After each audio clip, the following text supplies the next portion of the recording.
Okay, you got it folded, your heading's already on, you just pass it up right now.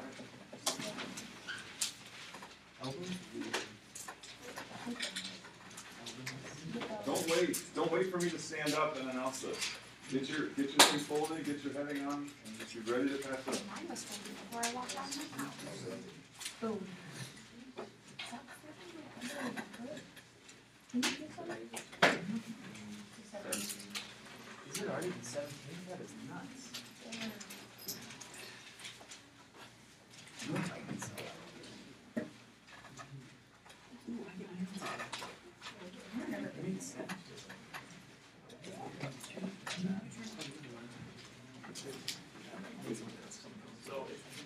So,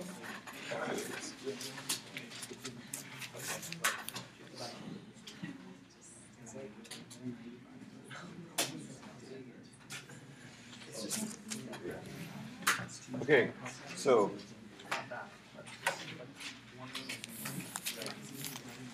take a minute to recall what's going on in this mathematical statement. So talk with the person next to you and refresh yourself. What does that mean? What's all the elements of that and what's going on? Go.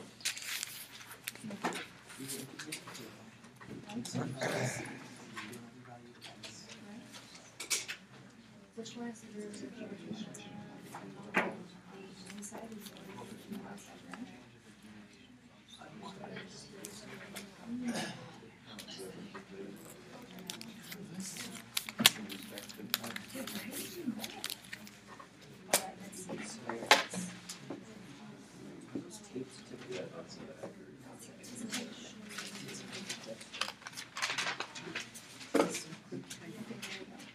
So think about our graph problems, right? That we talked about the left graph and the right graph. That's what it relates to, right?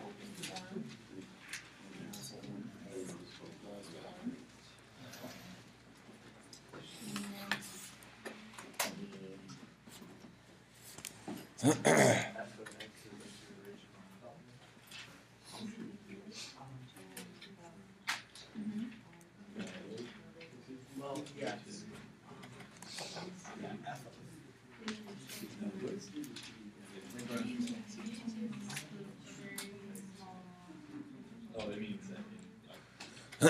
So let's just talk about this left-hand side.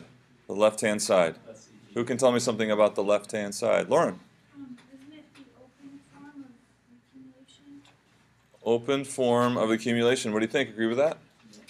Good. Okay. So that's the open form accumulation. And we're able to build that open form accumulation. Is that exact or approximate?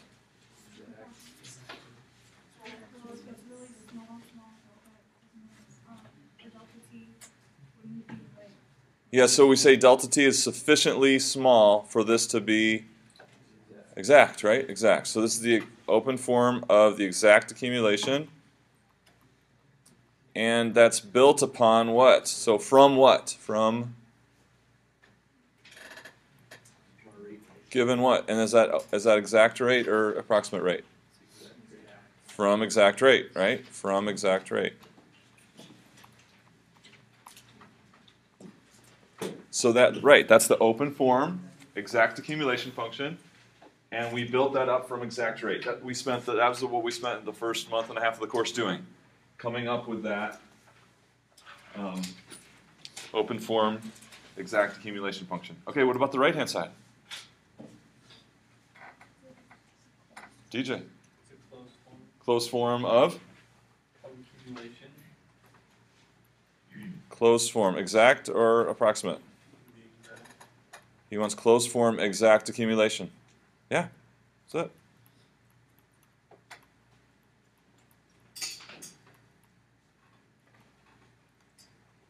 it. Okay, so the first half of the course, we got the open form exact accumulation from exact rate.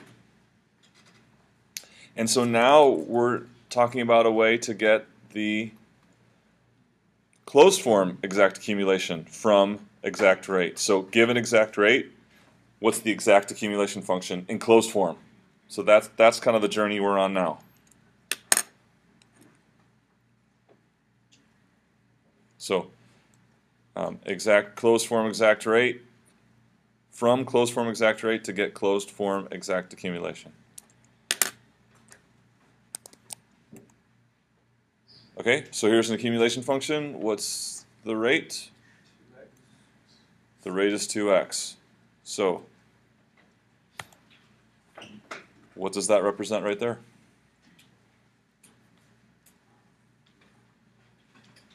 Jacob? That gives us the accumulation from 3 to any number. Right, okay, so that's the accumulation from 3 to any number. Open or closed form? Open form, okay. But now we know that that equals the accumulation evaluated at x minus the accumulation evaluated at c. So what does that equal, Tyler? It's going to equal F of x minus f of 3. which in turn becomes x squared minus 3 squared. Okay? So when is it, so here's the key. When is it that we can get closed form accumulation from rate?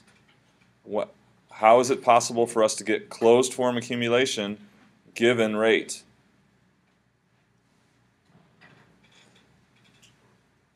So how did we know that it was x squared minus 3 squared? Yeah. Dan. The starting point to go lower bound to the accumulation. Okay, so that's like the 3, right?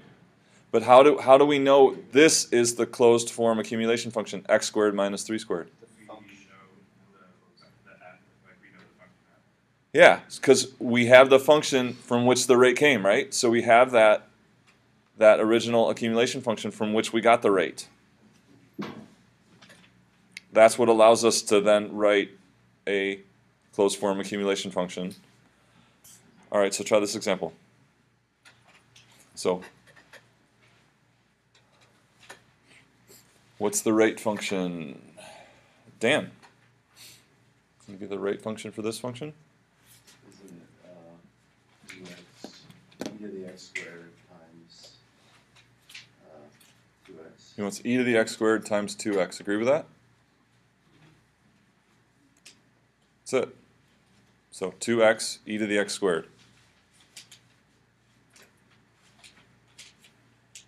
Okay, so now, can you write an open form accumulation function for this rate? Write an open form accumulation function for this rate.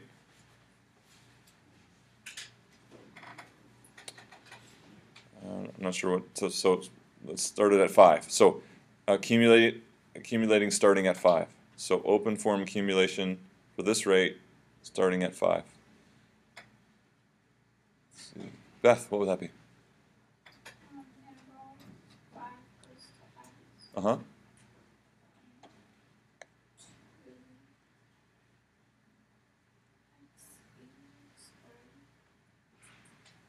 Almost. Almost. It's essentially right, but we can't use x, remember? Oh, 2t. Yeah. Yeah.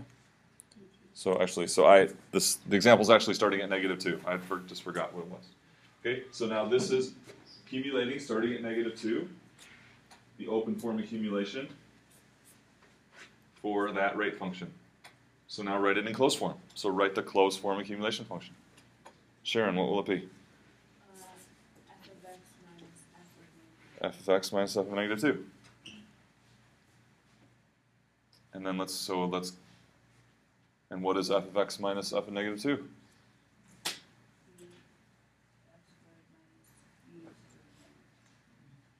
E to the x squared minus e to the -2 squared.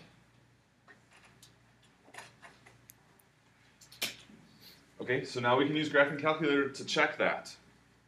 So what we can do is we can graph the open form. We can tell it to graph the open form, and then we'll graph our closed form, and what should happen?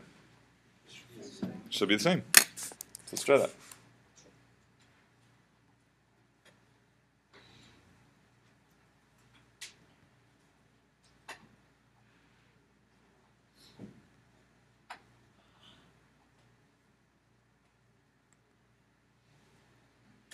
Okay, so what was our f? E to the x squared.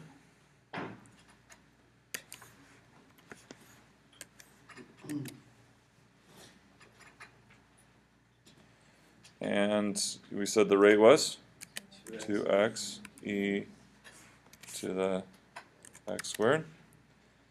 Okay, so this then will graph. So have we done that before? So it's to get an integral symbol on your graphing calculator, it's Control I. So you can get the integral by doing Control I. So I've already got that set up here.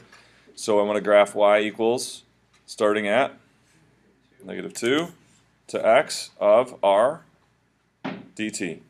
So this is the open form, or the trusted form. So this is the one we trust because it's looks something like that. Okay, and then what did we get for closed form? E to the x squared e to the e to the fourth, e to the -2 squared. Okay, so now when I graph, I'll graph it in blue. What should we see if we've got the closed form correct? It should be the same, and they are. So this one was based on our algebra that we did, right? And so less trusted. So we got to make sure we do the algebra all correct. Open form is trusted. We know that we've built up as long as we have that rate correct. This is the trusted form. So it's a way of checking your algebraic work by graphing the closed form to see if it's the same as the open form. And we did it right. Okay, any questions on that? So let's kind of summarize this process that we're talking about.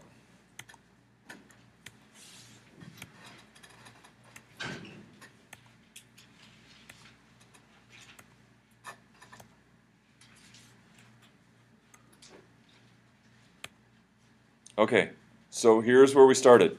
Beginning of the semester, or beginning of phase 1.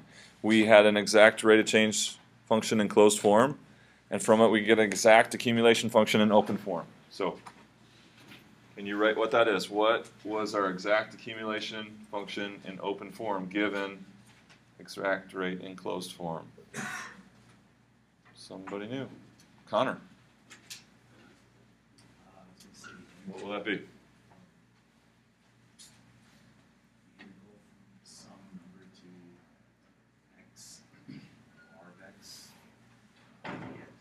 Almost. It's one little teeny error.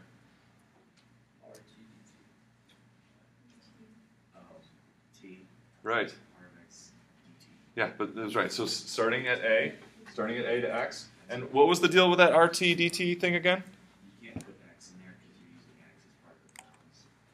Okay. So we're accumulating from a to some roving value x, right? And then what is implied by this RT dt? So how do things accumulate?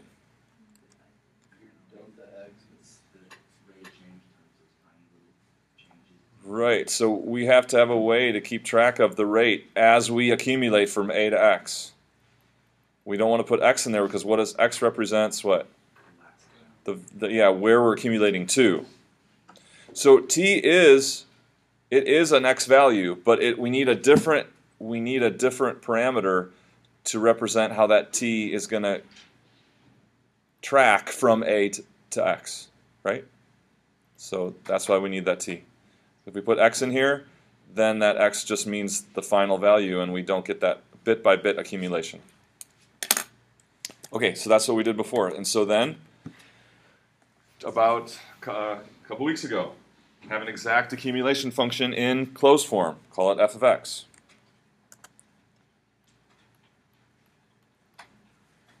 And from that, we could get exact rate of change function in closed form. the mastery test, right? This was all the derivative rules, the mastery test. An exact accumulation in closed form, an exact rate of change function in closed form. So there's only one piece of the puzzle left. So on the left side, we got they're both exact rate in closed form. So there's one piece left, and that is, given an exact rate of change function in closed form, how can we get an exact accumulation function in closed form? So going from that to that. Okay, going from that to that.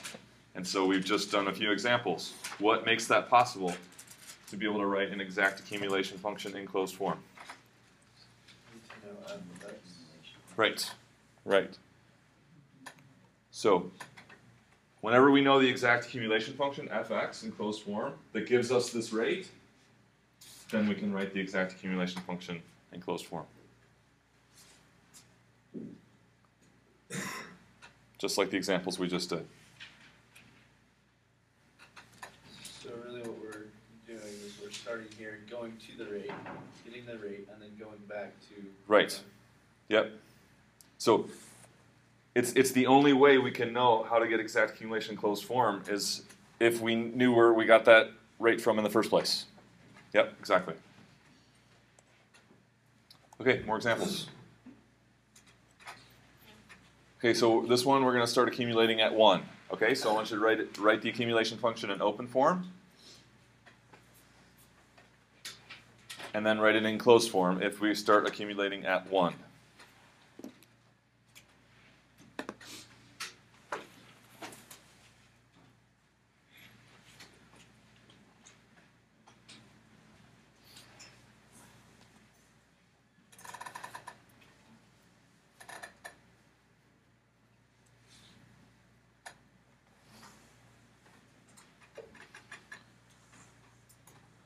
Okay.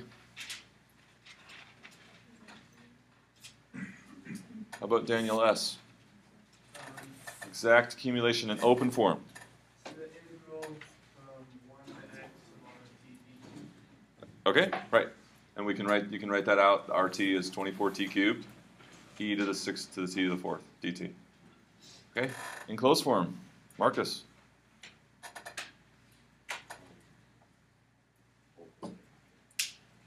Still writing. The closed form would be x minus half that e to the x squared plus the 4. Almost. F of x minus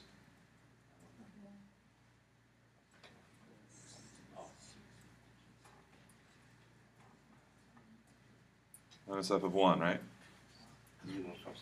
Yeah, so all these examples are like the graph of the sand problem. Remember we had the sand problem, and then we had the distance from the, or elevation from the border. Over on the left graph, can you imagine this? Can you remember? Over on the left graph, it was the rate, and we could use integral to calculate that total accumulation using rate. And then we had the accumulation function over here, right? So to get that change in accumulation, we took the total accumulation out to the final point minus the accumulation to the starting point. So keep those those dynamic graphs that we had. Keep that in mind when you're doing these. Okay, and that is 6e to the x to the 4th minus 6e to the 6th to the 1 to the 4th. Okay, so now you're going to do everything this time. So first, find the rate of change function. And then write the open form accumulation starting at -2.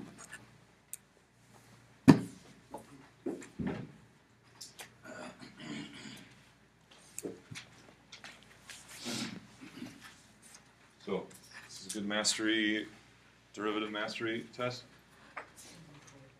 And then write the accumulation function starting -2 in open form and in closed form.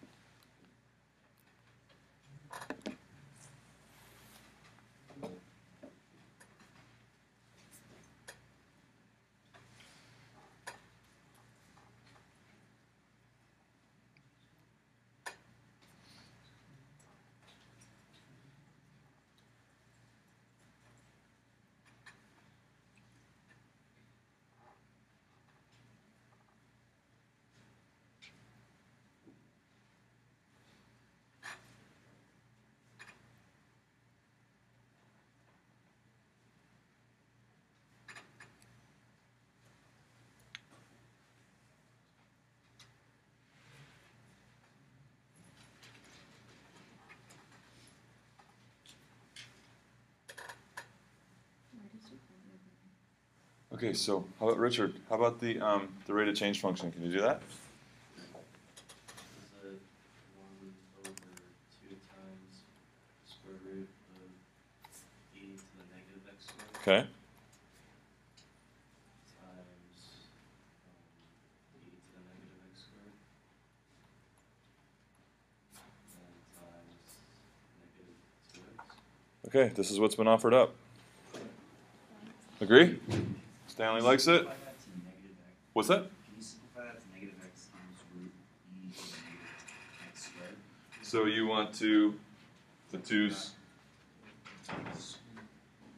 go away. Twos cancel out. Yep. And basically, because e to the negative x squared is just the bottom, it's the root squared. Uh-huh. You could just simplify. You can divide out the square root and you get another square root. Okay. Yeah, let's do that. So twos go. And basically he's saying that a over the square root of a is equal to what? Square root of a. And that's what we've got here. So then this thing becomes, is that right? Is that what you're saying? Yes. Oh, yeah. Yeah, okay. Just want to make sure. So then we got negative square root of x times x, right? Technically, we wouldn't do that. Right. We don't need to do it, but that's a much cleaner version of this than this, right? So there is some benefit to it. Okay, everyone agree with the first step, and then you agree with the way we simplified it. We good? Okay, so how about accumulation in open form? Judith, did you get that? Yeah. So it's f of x minus f of negative 2. Open form. Oh. So you would do the integral. Integral. From negative 2 to x. And then you would do negative t times the square root of e to the negative t squared dt. What do we think? This has been offered up for the. Christina likes it. Eric, you like it? It's good? Okay, so Eric, how about closed form? Closed form equal to fx minus f negative 2. Okay. Minus f negative 2, good. And let's write that out. Sharon. Square root of e to the negative x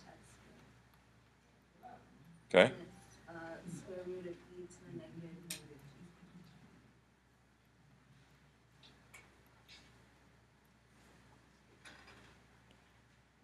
How to do?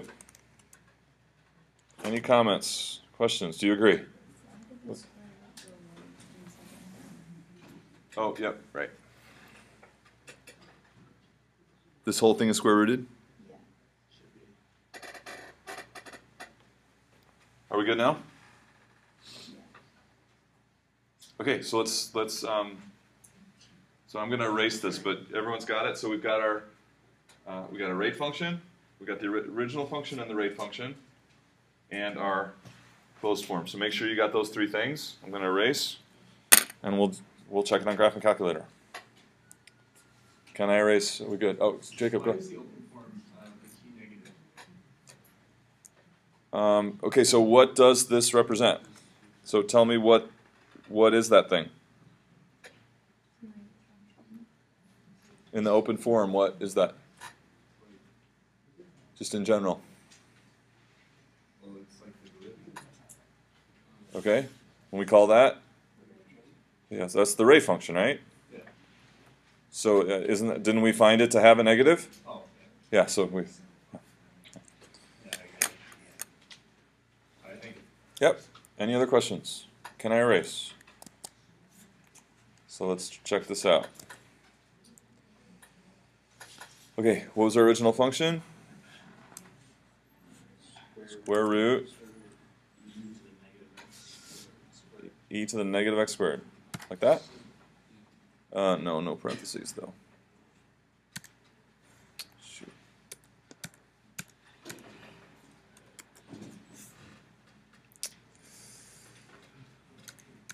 Doesn't like it.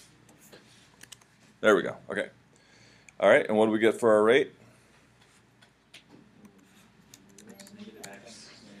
Negative x times. Isn't it that? Yes. So watch this trick. How can I express that then? Negative x times f. Yeah. See that? Okay. So then we're going to start accumulating from negative 2. Is that right? Yeah. So let's take a look at that.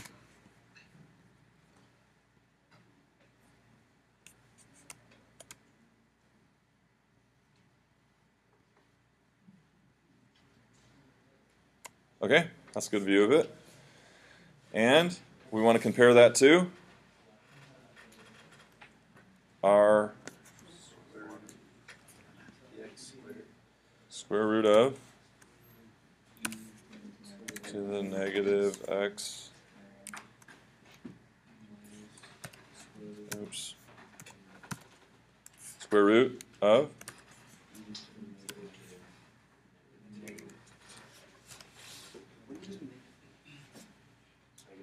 negative 4. Can I just put negative 4? Okay, so let's take a look again at the open form. There's our open form. So if we did the work right, same. Okay, so where did we start accumulating from? Okay, so what do you see in this graph that relates to that we're starting to accumulate from negative 2? Not necessarily. Yeah. Uh-huh.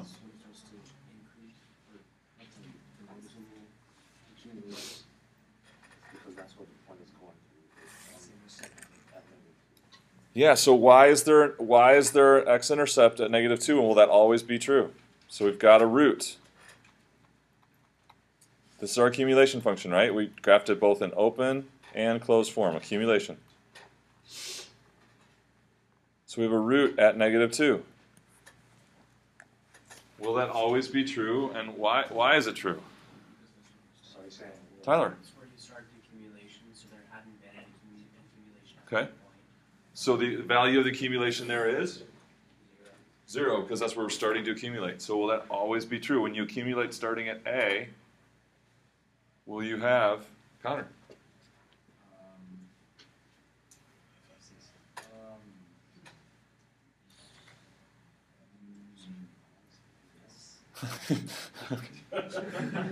Yes? Okay. Right, because if we're going to start accumulating from that value, then the accumulation at that value will be 0. And then we'll start accumulating according to our rate. According to our rate, we'll start accumulating. Okay, any questions? Oh, sorry, yeah. Is that implying that on account of it starting at negative 2, does that mean before negative 2 the accumulation didn't exist until that point? Well, so, yeah, no, okay, because we've got this. So we haven't talked about this yet, but you could actually accumulate from negative 2. You could accumulate to the left. Yeah. Well, no, but it's just, you can accumulate for x increasing, but you can accumulate for x decreasing. And we just haven't talked about that. Okay. So, and that's showing what would happen if you accumulated from, say, if you made x negative 5, you would accumulate from negative 2 to negative 5, and that y value right there would be the amount of accumulation, accumulating backwards. It's just hard to kind of conceive what that means. It also depend on your sign of which direction you're going in as well. Like the sign of your, like the accumulation itself. So if you're going from, like if you started at negative 4 and went to negative 2, it would be a negative accumulation, but if you went from negative 2 to negative 4, would that be? Yeah, because your rate of change all through here is positive, right? This is a positive rate of change. But look what happens when we accumulate backwards, we end up with a negative amount. So yeah, so when you accumulate that way, you actually have like a negative rate of change because you're going left. Does that answer it? Yeah, I think, yeah. I was confused about the whole it's 0 at negative 2. Okay. Can you start like on any graph at any point and accumulate any other point and it's not necessarily going to be 0? Yes. So do you want me to change this? What do you want to change it to?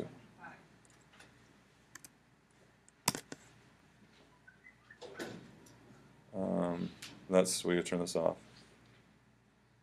So we're just starting accumulating at 5. So I need to.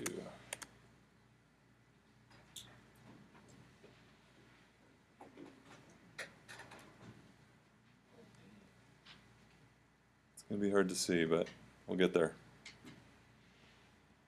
There we go. So what happened? Yeah, it's a 0 at 5. So according to this rate function, if you start accumulating 5, it'll be 0 at 5, and then the rate of change will be negative, greater than 5, and so the quantity will decrease. Does it help? Can you ask another question? I don't know, I'm kind of just thinking of it wrong. Like, I'm thinking that if I have a graph in front of me, Uh-huh. and I say I want to accumulate it from 2 to 5, let's say, then the graph isn't necessarily going to be 0. Like, can I draw it? But what's your graph? It's rate. So you're in your mind you're imagining a rate function, and you're going to accumulate starting at a value and ending at a value at that rate. I think that's what you're thinking. So the rate doesn't have to be 0. The rate can be positive, negative. So the rate doesn't have to start at 0. So when you say I'm going to accumulate a function, you're imagining a function. I think what you're imagining is starting at some value, ending at a value at that rate. And the rate can be anything. This is the function that gives us the accumulation starting at the point up to the end point. So I think you're imagining a rate function when you think of that. Yeah, Andrew. I think the other thing you might be thinking of, if you have an accumulation starting at a certain point, like it's accumulating at a certain rate, but you start your accumulation at like 50 of whatever. So when you start the accumulation, you're at 50, and then it changes with whatever. Okay, so for instance, this one. So here we got the a value of -2. Okay.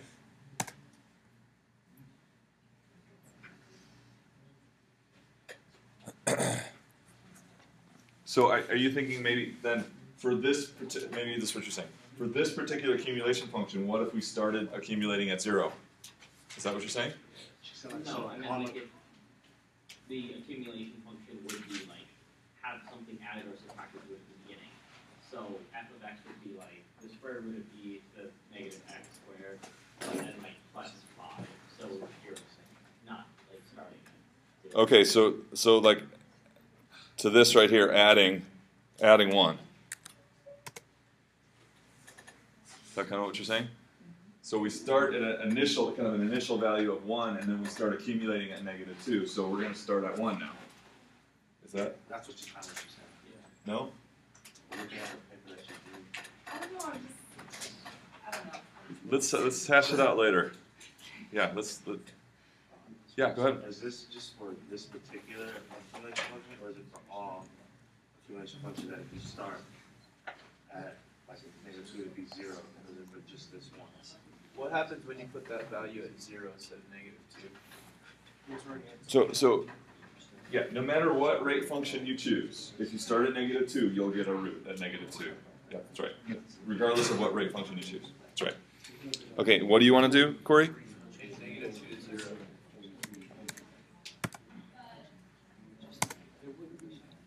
Yep. Yeah.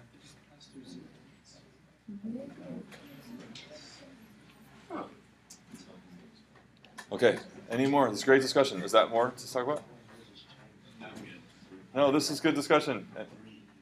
So it's always going to like decrease unless it starts at the negative, on the negative side. If you choose the starting point, you can still get back to whatever you want. Because the rate of change, regardless, if you have the same shape curve, your rate of change is always going to be. All right, watch this. So let's make A a slider. It's like adding or subtracting. You have a linear graph, you just add 3 to the next side. And then you know where it's going. It depends on where you're adding. Usually.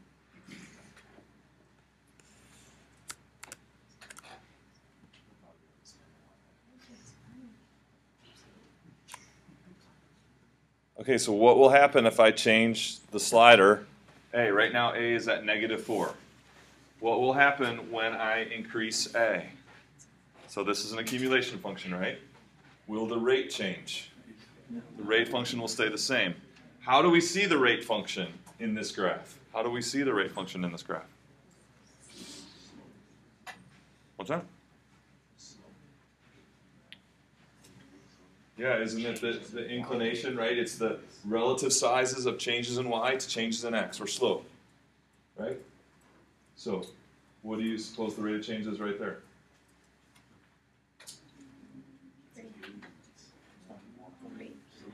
Oh, but I got a weird scale here, so that's it's hard to see. Anyway, so if I were to increase A now, what are you going to see? What will you see if I increase A?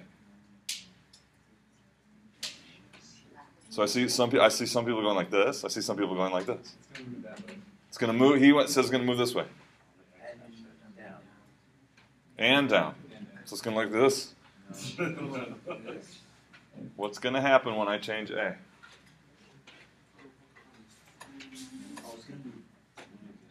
He wants down.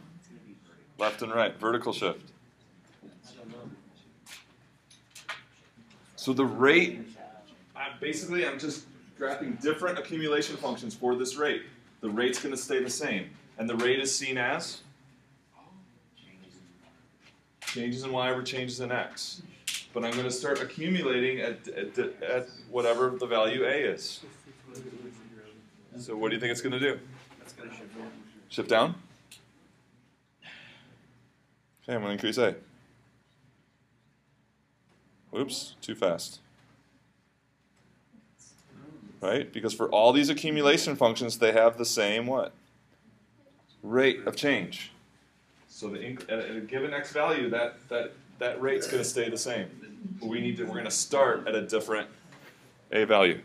So if this was the accumulation function, that would be shifting left and right. Because it's changes. This is where it's starting. See, here's I'm starting at -2. Here I'm starting at -1. Here I'm starting at 0. Here I'm starting at +1. Here I'm starting at 2. They all are accumulation functions for the same rate function. Okay. So red is an accumulation function? Yes. Right, this open form and closed form. That's what we're doing. We're graphing open form and closed form of accumulation.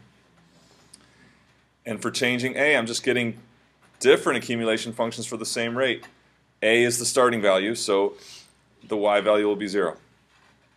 So will the rate of change graph should Let's graph the rate of change graph. No, the rate of change graph will stay the same. Y equals R of x. And slope doesn't change at all. Okay? Blue is the rate of change graph, right? So I'm going to change A. What's going to happen to the rate of change? Nothing. So for all of these red accumulation functions, they all have the same rate function, the blue one. It's just where you start accumulating from. Here I'm starting to accumulate from -2 at the blue rate, right? Then I'm starting to accumulate from -1 at the blue rate. More comments, questions?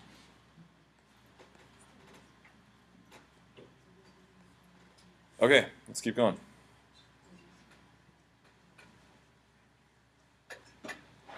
So new language. New language for something we've already done. Antiderivative, okay? So if f and g are functions, if g is the derivative of f, meaning g is f's rate of change, then f is called an antiderivative of g. Okay? Easy idea, right? If g is the derivative of f, meaning g is the rate of change of f, then the reverse would be that f is the antiderivative of g. Is that okay? So if we have f, we'll take the derivative. So what is this related to f? What function is that related to f? But what kind of function is it? Oh, it's the rate of change. That's the rate of change, right? That's the rate of change function. So f of x then is the antiderivative of its rate of change, or of g. So f is the accumulation function, derivative of f, rate of change.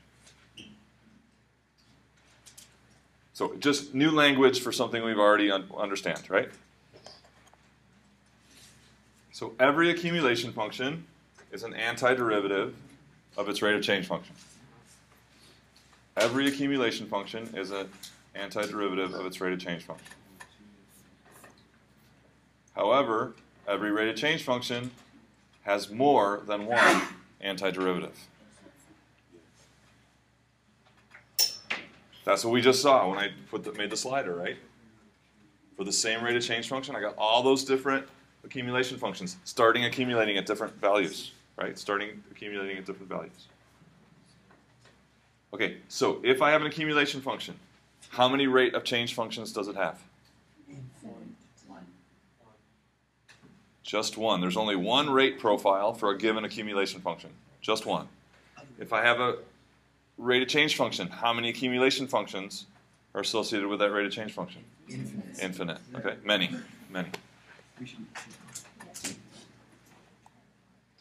Okay, so every rate of change function has more or many antiderivatives. So here's the rate of change function. So what did I just put up there? From 1 to x, 4t cubed dq. What is that? Christina, just what is that in general?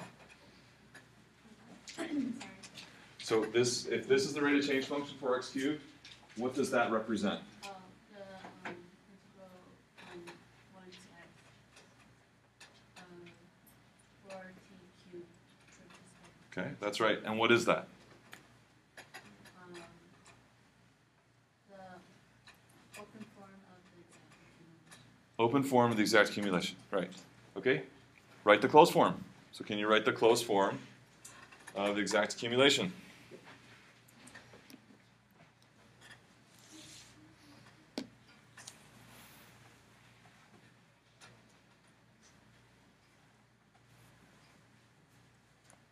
Can you do it? Corey says yes.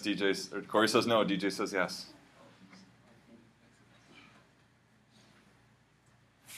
This Andrew. What's going on here? Can you talk about what's going on here?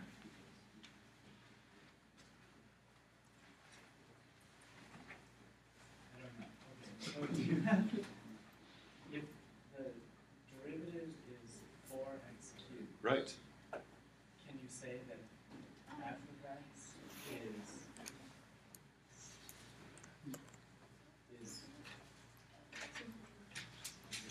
Just reverse.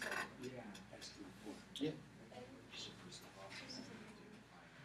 Lots of you are getting it. Andrew, do you see it? Yeah, I see how you're doing it, but it's not close to my question. So do you know what f of x is? It's actually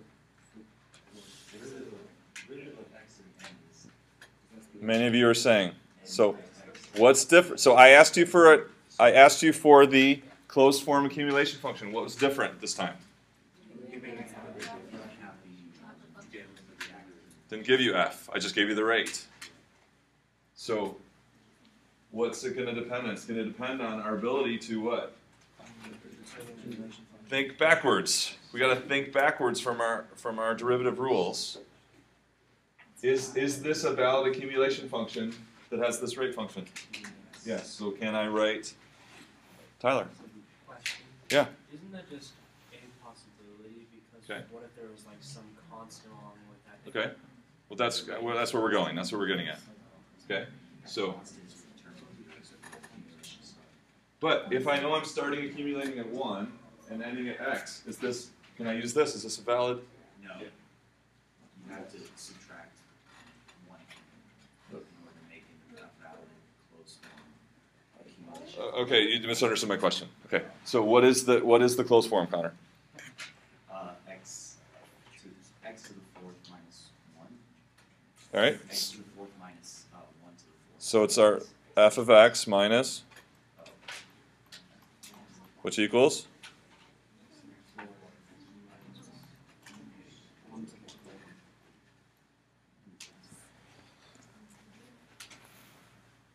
So how can we check our answer? So is this the closed form accumulation function that corresponds to that one, that corresponds to that open form? And if it is, what should be true? What should be true about that accumulation function? So the graphs would be the same, that's true. But what's kind of a quick check of this? If this is the accumulation, open form accumulation function, closed form, if this is the closed form accumulation function for this, then what needs to be true?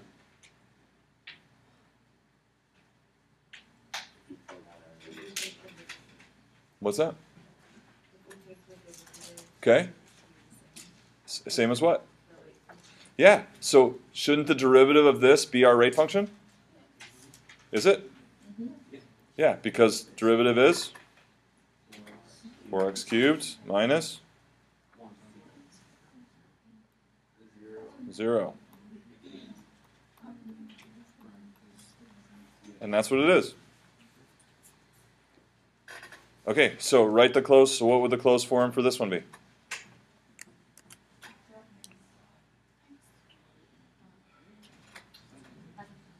Stanley, what would the closed form be for this open form accumulation?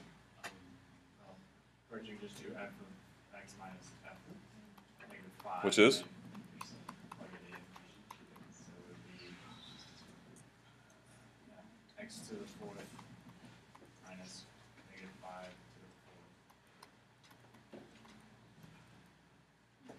to the 4th. Okay, what about pi to the x? Josh, what's the closed form accumulation for this one? Uh-huh. Which is?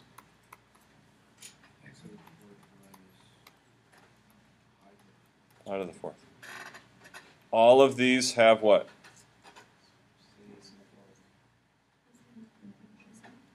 The same rate function, 4x cubed. Okay, so the improper integral, so if you don't see any limits, this is called the improper integral.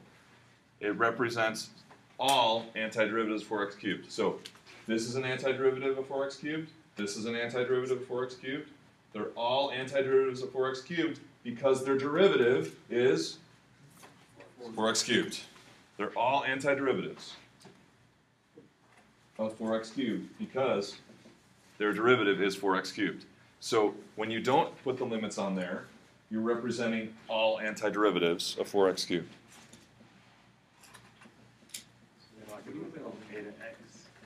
Okay, so basically we're saying x to the 4th minus any starting value of a to the 4th. Okay, and that's what we mean by, so when we say x to the 4th plus c, we're talking about all antiderivatives of 4x cubed. All antiderivatives of 4x cubed. Or all accumulation functions for the rate function 4x cubed. Where does it come from? You tell me. Where does it come from? Minus a to the 4th. Right. A is just our starting value. So minus a to the 4th is our plus c. Okay, so I'm going to have to adjust the homework. Well, I'll have to post that later. But good discussion today. Cool. See you Friday.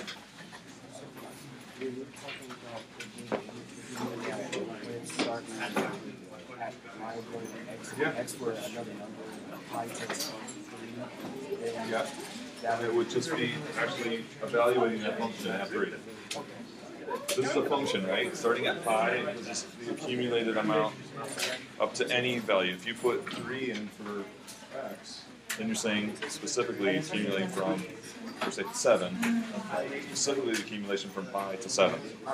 So it's like plugging into the function and getting one output. Yeah, sure. Yeah, John on board.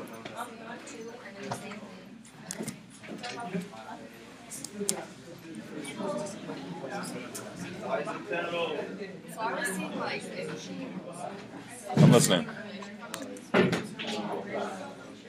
I was like, what are you